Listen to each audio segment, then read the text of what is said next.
l'information.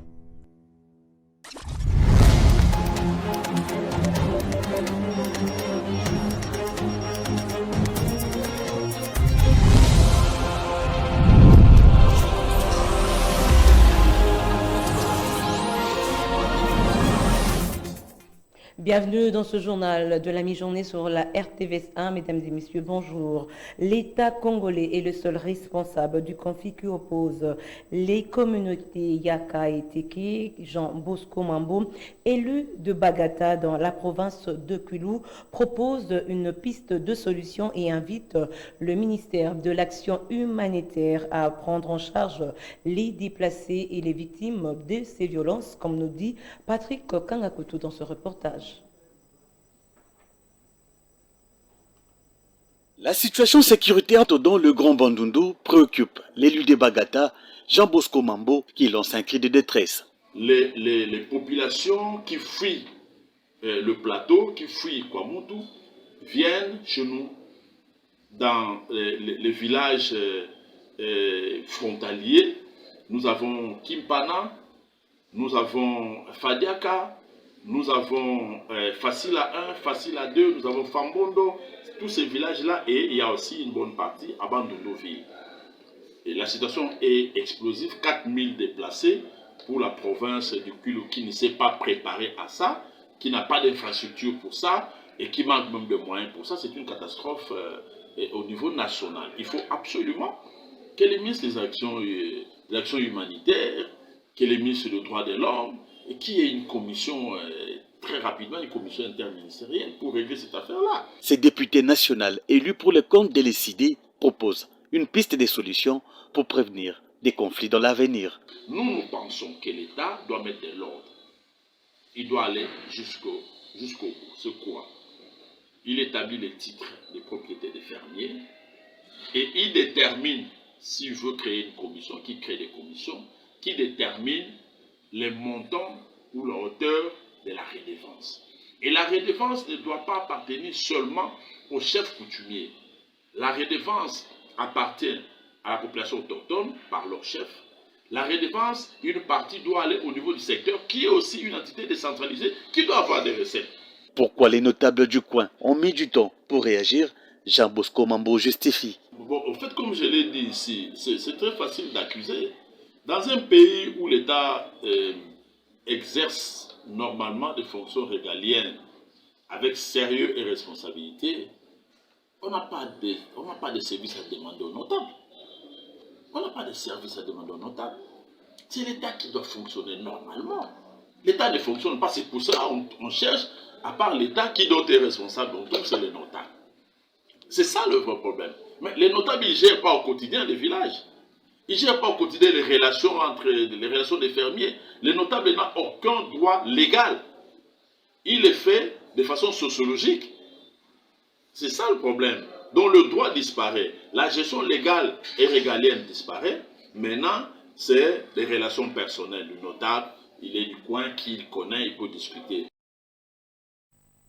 Et puis, dans le but de connaître les raisons profondes de ces violences entre Teke et Yaka, Adolphe Muzito, Premier ministre honoraire, a entamé depuis le lundi un déplacement dans les provinces de Kwilu et Mai-Ndombe. Première étape de sa tournée, Monguété, porte d'entrée de Mai-Ndombe. Et ce mardi, il devait atteindre, voulais-je dire, Machambo. Nous y reviendrons avec force et détails dans nos prochaines éditions.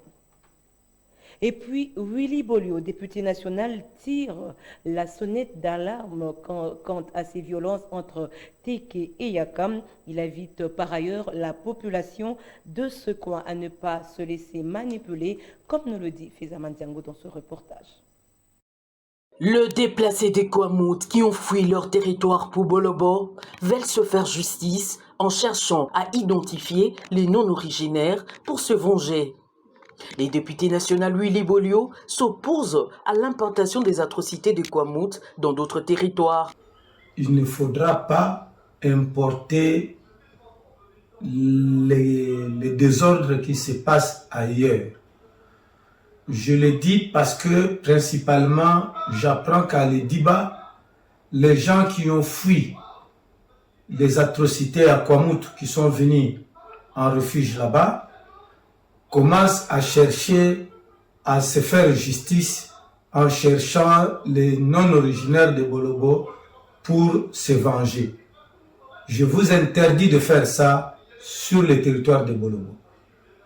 Je demande également aux habitants de la localité de Ndoua, toujours dans le territoire de Bolobo, de mettre de l'eau dans leur vin avec leurs frères de Bokalakala pour qu'il n'y ait pas de bataille autour des champs qu'on est en train de chercher dans les forêts. S'il vous plaît, la paix est tellement importante, il ne faudra pas que nous puissions plonger notre territoire dans le désordre. Boulio déplore la mollesse de l'administrateur du territoire qui ne fait jamais des itinérances. Ce que j'ai dit est une invitation à l'administrateur chef de territoire de Bolobo qui ne fait jamais d'itinérance de se rendre sur les lieux que je viens de citer, à savoir le Diba et puis Ndoua du côté de Bokalakala pour apaiser les esprits et laisser que la paix y règne. J'insiste, il faut que nous préservions notre paix.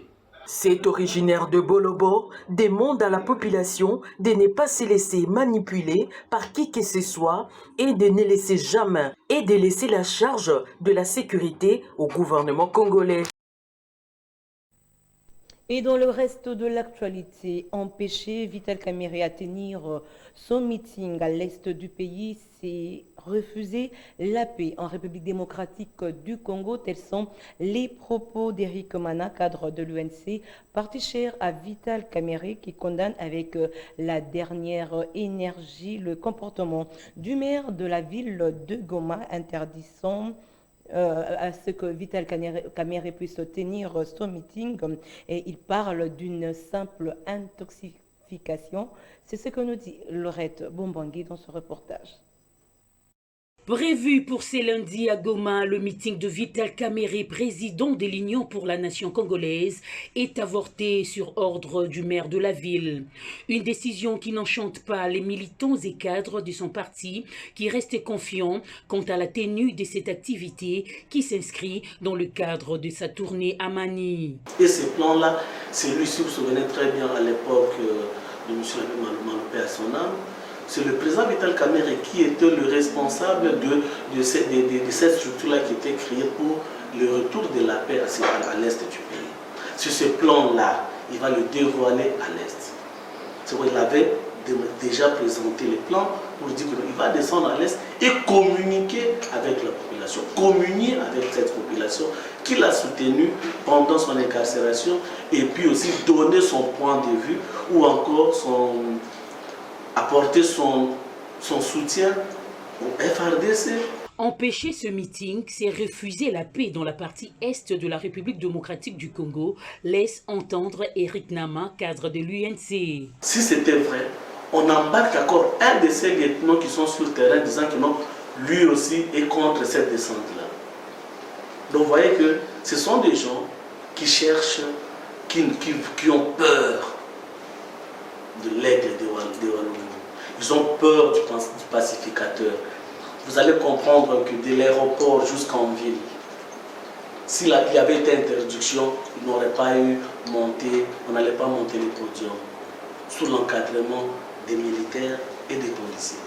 Il n'y a rien. Refuser aujourd'hui Vital Kamerhe de communier avec cette population, c'est refuser la paix à l'Est. Secrétaire général du parti UNC annonce la tournée de son président dans plusieurs villes et territoires de l'Est du pays. La tournée à Mani commencera à Goma en passant par Massissi, Rutshuru, puis continuera au Sud Kivu et enfin à la Tchopo. Autre chose, l'école Ndingambote, école primaire Bolingo, a revêtu sa plus belle robe datant, et cela grâce au président de la Fondation Fochi et vice-président de l'Assemblée provinciale de Kinshasa, l'honorable Francis Chibalabala. La cérémonie d'inauguration a eu lieu le lundi 12 septembre 2022 à Massina, Petro Congo, et Gelorke ainsi que Brandon Milalo étaient là pour le compte de la RTVS 1. Située dans la circonscription de la Tchangou, l'école Ndingambote et Pebolingo a bénéficié de la bonté d'un fils maison en la personne de Francis Chibalabala Mukunai, élu de ces coins de la ville et vice-président de l'Assemblée provinciale de Kinshasa. Francis Chibalabala, à travers sa fondation Fofchi, a réhabilité et construit de nouvelles salles de classe, des puits perdus, toilettes et bureaux administratifs. Cette même école a eu la dotation en bancs, fourniture des bureaux et matériel didactique. Et cela n'a pas laissé indifférent l'inspecteur provincial de l'EPST, Tchangou, qui a trouvé les mots justes pour qualifier cette action. Du comité provincial de gestion de l'EPST, au nom de toute la communauté de Tchangou et de Massina, nous disons merci à vous, honorables.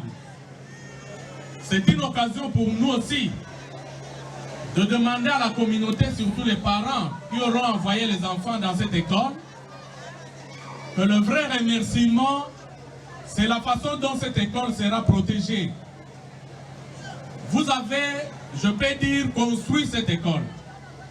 Parce qu'en réalité, rien n'y existait jusqu'à la veille de la rentrée. Mais aujourd'hui, les enfants peuvent se mettre sur des bancs et écrire sans problème.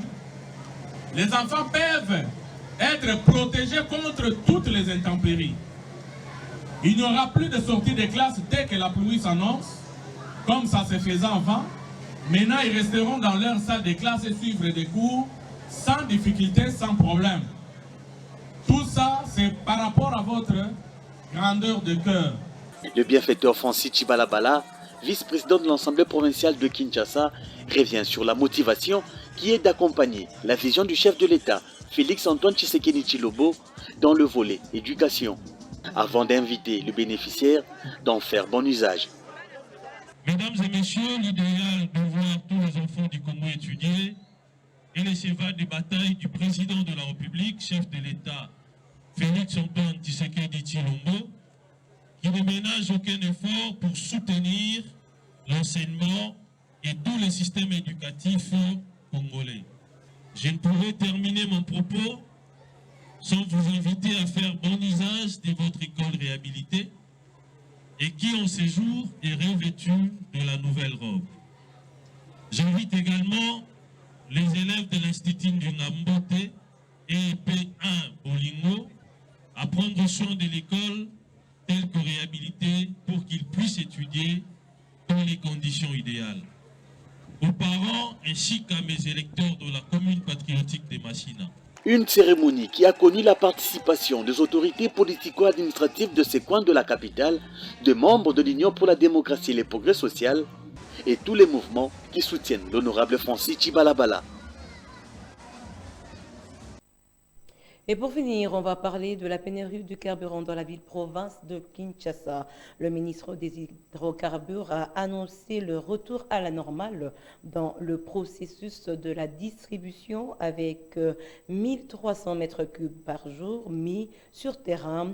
La population déplore toujours le comportement de certaines stations-service et ils lancent un cri d'alarme aux autorités compétentes, comme nous le dit Judith Elango dans ce reportage. Malgré que la situation d'approvisionnement en carburant semble revenir à la normale à Kinshasa, mais certaines stations-service gardent la mauvaise habitude, situation que déplorent les conducteurs de taxi. Sophie makasi bisika bakarba ezali po batekele bino pasi to na ba station indienne po batekele karba faut corrompre bango na mbongo. Moi mukeka total ndazo servir biso bien. Les restes ba station nyoso kokoma na mutuka station po na mbongo na yo na maboko po ba servir yo faut pesa bango ba 5000 ba 4000 bongo te ba kotekele lo essence te. À part total ndi mutu azo servir biso bien. L'usage des bidons à la pompe était interdit pour l'essence. Les concernés invitent l'autorité compétente à mettre fin à cette pratique qui favorise la corruption.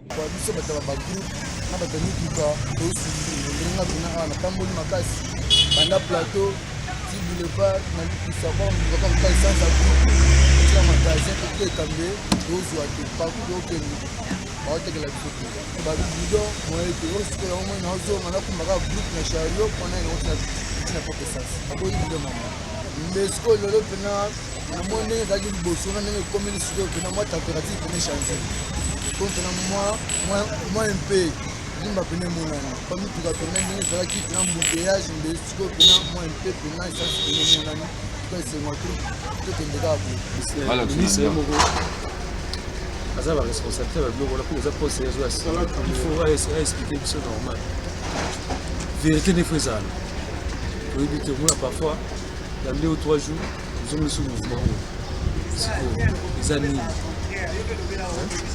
po tozomona babiloko baparceke baza wana bakomisa par rapport à biso. Aux dernières nouvelles, la situation semble revenir à la normale à Kinshasa. L'approvisionnement s'est fait sans accrochage, pas comme s'est fait le cas la semaine passée.